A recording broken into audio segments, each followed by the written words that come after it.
Thank you for coming down to Prop Store. Perhaps we could start by letting everyone know who you are and what you do.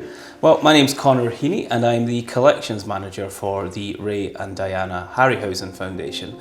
And so my job is the day-to-day care of Ray Harryhausen's incredible collection of artefacts that he gathered throughout his life and career. And how does the foundation strive to protect Ray's legacy? Well, Ray actually showed a lot of foresight. He established the foundation himself in 1986, so a few years after his final film, Clash of the Titans, when he decided to retire from filmmaking. He assessed this incredible selection of models and artworks and tools that he'd gathered throughout his lifetime, and decided to establish a charity, a foundation, to ensure its safety for future generations. And again, that was quite a proactive move from Ray, thinking ahead so far in advance in the mid-1980s. And we strive to continue that work of keeping the collection safe, allowing people access to Ray's creations for educational purposes and for entertainment purposes too, I guess, through exhibitions and talks and lectures. And I guess most importantly, preserving and, where appropriately, restoring the creature collection so that they can survive for many years and decades to come. And my part in the story, I was interviewed for this job as collections manager back in 2015 actually. I'd previously been working at Historic Scotland in the aerial photography department, and then this job posting came up anonymously, just mysteriously said film collection, so I didn't know what I was applying for. And when the letter came through to say that it was Ray Harryhausen's collection, I nearly fell off my seat. And then I went along to the interview, and I was being interviewed by Vanessa Harryhausen, John Walsh, who's a trustee of the foundation and a filmmaker who'd worked with Ray, and the wonderful Caroline Munro from The Golden Voyage of Sinbad, as well as The Spy Who Loved Me and all of these other classic films. So that in itself was a wonderful day, this sort of most surreal job interview that I've ever had in my life, and it's been a wonderful roller coaster from there. So safe to say you're a fan of Ray's work already? Yes, well, I grew up, so my mum is a big fan of Ray's work. In fact, my mum has a classics degree and she credits that to watching Jason and the Argonauts when she was growing up. So we always knew about Ray's movies, and I had this, like everybody, I had these memories of the skeletons from Jason and the Argonauts and Talos and all of these other wonderful creatures.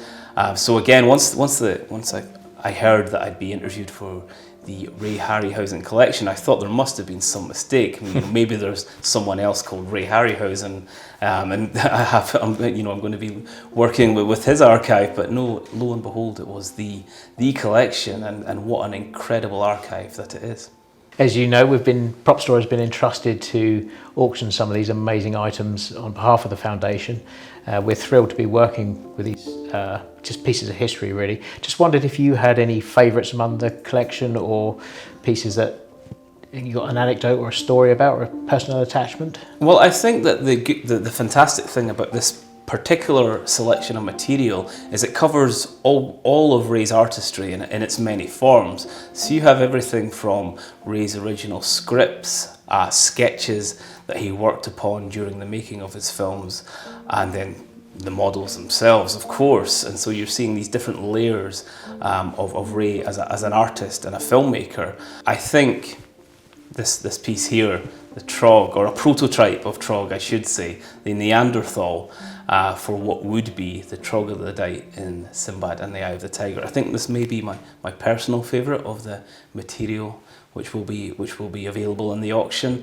This is an early version of the character. You can see he's quite different. He doesn't have the horn yet, and it's quite unique, I suppose, for Ray to create something in such detail for what's essentially a prototype or an idea for a creature. Trog, I think, represents something quite interesting in Ray's filmography, because if you think about it, Sinbad and the Eye of the Tiger had Troglodyte and the Baboon, who are friendly protagonists, and this carried on in Clash of the Titans with Bubo the Owl, who again is an ally of the hero, which is quite different from the creatures in his earlier films. And it's interesting to see Ray having these creatures that interacted with the actors a lot more and were taking part in the action throughout the film rather than just in set pieces. And so I find this Trog, I keep calling him Trog, he's really a Neanderthal, this Neanderthal to be, and he's so, what a character, look at that expression on his face. It's a stunning model, and it's only when we first saw this in the flesh that I realised how detailed it is, how realistic it is, and as you say, just it being a prototype is fascinating, the level of skill involved, and I don't know whether he's trying to satisfy himself that it was what he wanted, but this is so cool. I'm amazed he even changed this. Well, I think this is the thing, when you get close up and you see the facial expression and the way that Ray was able to imbue each of his creations with a unique character. Even the textures and the muscles and the anatomy. Yeah, you can see the veins on there. But for me, it was the face. You just see Ray Harryhausen. You see that face, that style of face. It's incredible. And then some other pieces that we have here. Of course, there's one of the Hydra's heads from Jason and the Argonauts. So this is a stand-in for lighting tests, but this was made by Ray in 1962 for Jason and the Argonauts, that iconic film.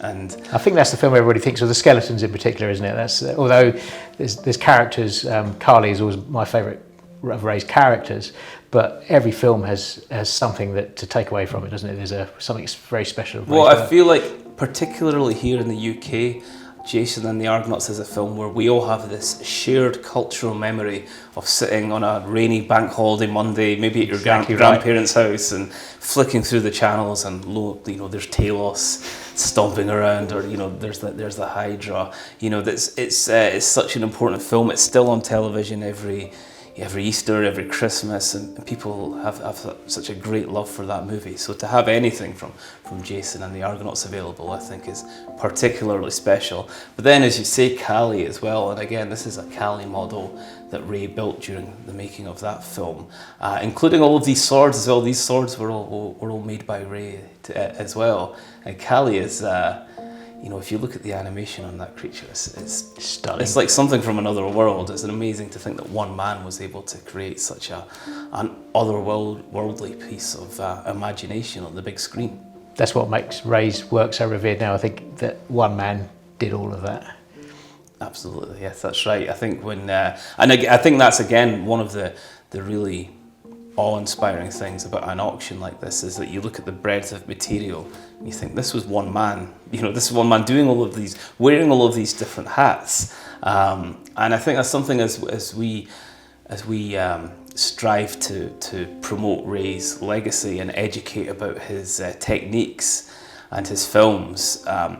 It's one of the messages is that Ray was the person responsible for these movies. He wasn't hired and told what to do. He was the person, some of the sketches we have, he was the person that was going into the producers' offices and saying, this is what I want to make. Here, the skeletons or Kali or whatever else, this is what we're going to put in the movie. The film would then be built around Ray's visions, and he would be then, building the models, let alone animating. And a stop motion animation is, quite time consuming in itself. But Ray was doing all of these other things as well, and that is quite unique. It's very inspiring. I think even if you're not an animator or a filmmaker, you can be inspired by just that one man could put his vision onto the big screen and make successful films. Yeah, I'm not sure that work ethic or that latitude would be given today. Well, yeah, I think that Ray holds a very unique position in this history of filmmaking, because he was able to do so much by himself. And I think obviously by the 1980s, when the likes of ILM had come along, it became clear that films were more going to be made by huge teams of people. But throughout those throughout the 1950s, 60s, and 70s, it was essentially Ray by himself coming up with these ideas and then executing them. Which is wonderful. I mean, you see the credits at the start of a Harryhausen film, and it just says special effects by Ray Harryhausen.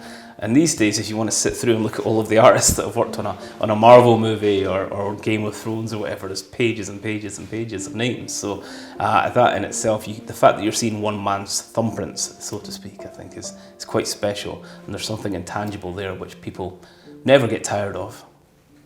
just want to say thank you, Connor, for coming down today. It's been an absolute pleasure having you here. It's been fascinating hearing all the stories about the artefacts that are going to be auctioned and the items that you still have in the collection. So thank you very much. Thank you.